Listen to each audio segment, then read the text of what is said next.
Welcome, everybody. We are in HRM 310, Employee and Labor Relations. I'm really excited to be a part of the class. I'm kind of monotone, so don't take my monotone as, yeah, I'm really excited to be here, because I really am. There's a lot of topics that we're going to cover over the next few weeks, and there's some of the deliverables, if you will, or assignments, whatever you like to call them, that are going to take a little time. So I would encourage you to look at the assignment schedule and kind of start planning those things out. Now this, what you're seeing on your screen is a snippet from the syllabus. You have access to the syllabus. It's located in the Getting Started module of the course shell. So I encourage you to take a look at that, as well as other items that are listed in there. I believe there's a course map and some of those things that will help you get some information about what's going on in this class.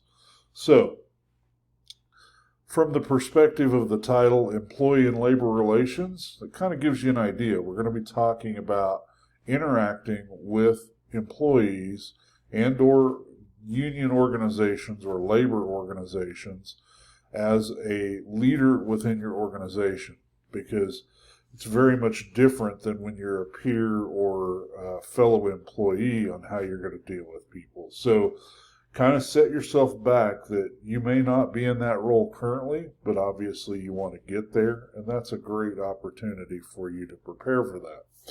So we'll talk a little bit about the differences between employee relations and labor relations a little bit later in the course.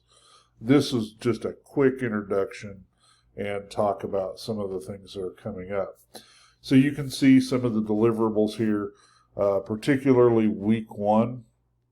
I've got some reading, we've got discussions, there's an assignment there about positive employee relations, a self-assessment, and then review of the projects 1 and 2. Those are fairly large and major assignments to prepare for. When it comes to the discussions, I would encourage you to post often. Certainly want to make sure you have a good substantial post and look at the rubric in terms of what's required and the questions that they're asking you to address. And we'll probably have some other discussions in the course. It seems like there are some that have several and some that only have 1, maybe 2.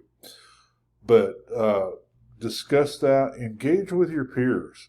We're looking for things beyond the, hey, great post, hey, I really liked what you said. I look at it, there's 2 ways to engage your peers. 1, pose a question, and that doesn't just mean get on and say, hey, Susie, great post, what did you think about X? Let's provide some content, some context, and then pose that question, or pose the question and say, in my research, this is what I found, which is kind of that professional challenge, which is often the second. It's okay to disagree with your peers. It's okay to challenge your peers and say, I looked at your resource and I'm not seeing that. Can you share with me why you came up with your perspective or your viewpoint? That's challenging. That's encouraging that conflict. And I'm not saying conflict for drama.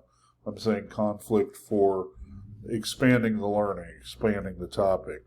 There's nothing wrong with either one of those questions or asking your peers about their perspectives and viewpoints. But we do need to make sure it's done professionally and it's done ethically. So let's not take creative pot shots at folks. I won't tolerate that at all. But I do want to encourage that we, respect each other's diversity while being okay with challenging the status quo. That's what we're here for, is to learn, and sometimes learning, we can do some of that challenge. So that is an aside. So we got some reading. Labor Relations seems to be the textbook that we're using. So I encourage you to delve into that as well. But also look at other resources. There's a number of them. The National Labor Relations Board is an excellent resource to look in terms of labor relations things. And I'll be honest with you, a lot of people jump into these courses and go, well, I don't work in a union shop. I'm not going to work in a union shop, so I'm not going to have to worry about that. To which I say, put on the brakes. Even though you don't work in a union or a labor organized organization, you are subject to the National Labor Relations Act.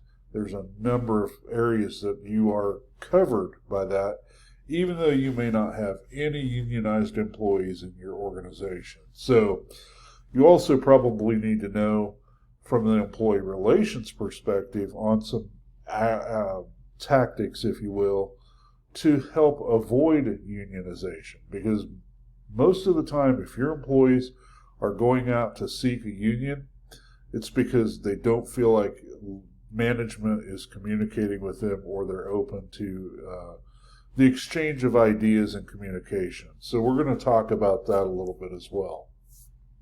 But lots of stuff going on. Please take a second to look at the course introductions and some of those things, and then I will see you in the discussions in the classroom as well. If you have questions, please feel free to reach out. I'm very approachable and I like to interact with my class, and you'll see that in the discussions as well. So great work, and see you in the class. Thanks, everybody.